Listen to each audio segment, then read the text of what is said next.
Calcula cuál es la indicación del amperímetro en el circuito de la figura. Nos dan un circuito en el cual hay dos baterías que están en distintas ramas, hay dos nodos y por tanto hay dos mallas. Se trata de un circuito complejo que hemos de resolver aplicando las leyes de Kirchhoff. Para ello vamos, en primer lugar, a tomar un sentido de giro de la corriente en cada una de las mallas. Recordemos que estos puntos negros que vemos aquí los llamamos nodos, porque confluyen en ellos más de dos conductores. Los caminos cerrados que hay en el circuito son los que llamamos mallas, y los tramos de conductor que van de nodo a nodo son los que llamamos ramas. Por lo tanto hay dos mallas, dos nodos y tres ramas, esta de en medio y esta de aquí. En primer lugar, como hemos dicho, vamos a establecer el sentido de giro en las mallas. Fijaos, vamos a tomar que fuera el sentido de giro de las agujas del reloj. Hacemos lo mismo en ambas mallas para simplificarnos un poco la tarea. Vamos ahora a ver qué ocurre en los nodos. Para ello tomamos uno de los nodos y dibujamos las intensidades de corriente. Teniendo en cuenta que yo he tomado el sentido de giro como las agujas del reloj, nuestra corriente vendría así. Vamos a tomar que la intensidad 1, que viene por la primera rama, va a ser esta de aquí, y llegado al nodo se divide en dos. Uno que sigue por la segunda rama y este que tomaría la tercera rama, le llamamos I2 e I3. Una vez que tenemos esto, vamos a aplicar la primera ley de Kirchhoff, que era la ley de los nodos. Esa ley nos decía: la suma de todas las intensidades que confluyen en un nodo ha de ser igual a cero. Pero advertíamos que el criterio de signos que vamos a seguir es que las intensidades que entran en el nodo las consideraremos positivas y las que salen del nodo negativas. Fijándonos en nuestro gráfico, tendríamos que I1 va a ser positiva, por lo tanto tendríamos I1 menos I2 y menos I3 porque salen del nodo, y eso ha de ser igual a cero. Por lo tanto, podríamos despejar y tendríamos que la intensidad I1 es igual a I2 más I3.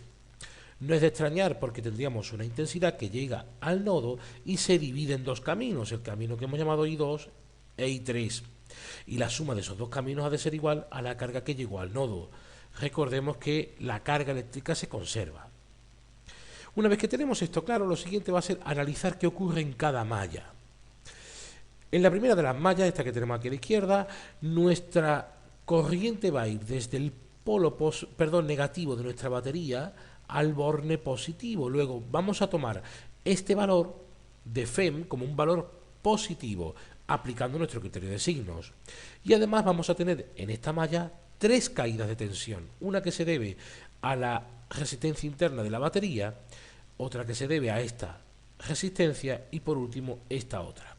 Fijaos que en todo caso va a coincidir con el sentido que hemos dado a las intensidades 1 y 3. Muy importante, esta era una rama.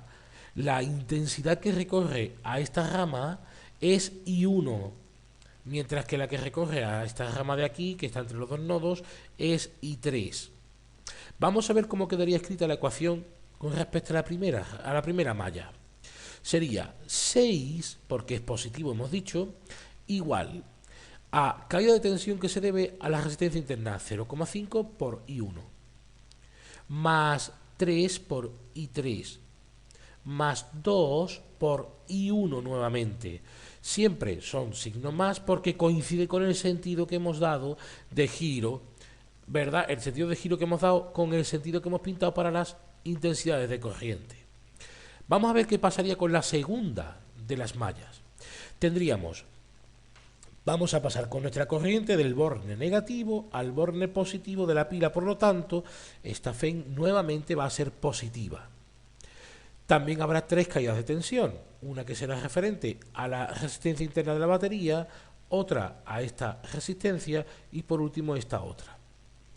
Vamos a ver cómo nos quedaría la ecuación. 3 igual, positivo como hemos dicho, a caída de tensión que se debe a la resistencia interna, pues sería 0,5 por I2, lo tenemos aquí el factor.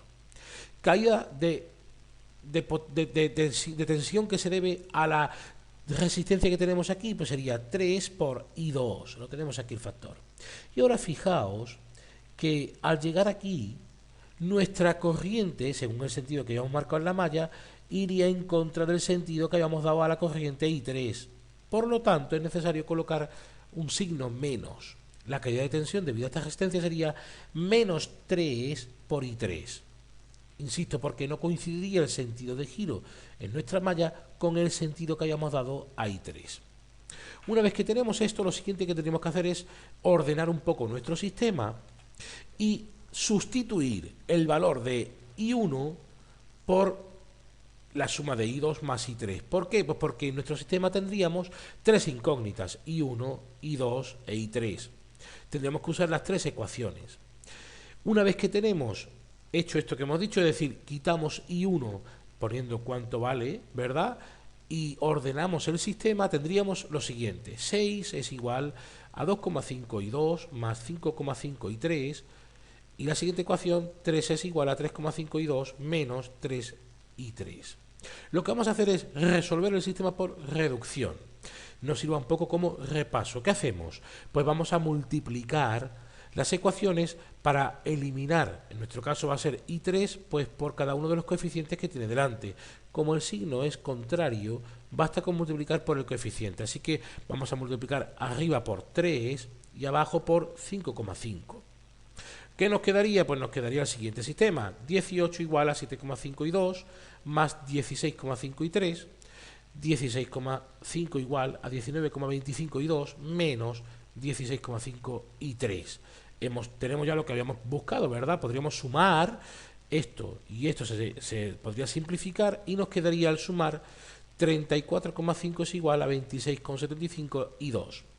Si despejamos y pasamos dividiendo al primer miembro, obtenemos que el valor de la intensidad que llamamos I2 es 1,29 amperios.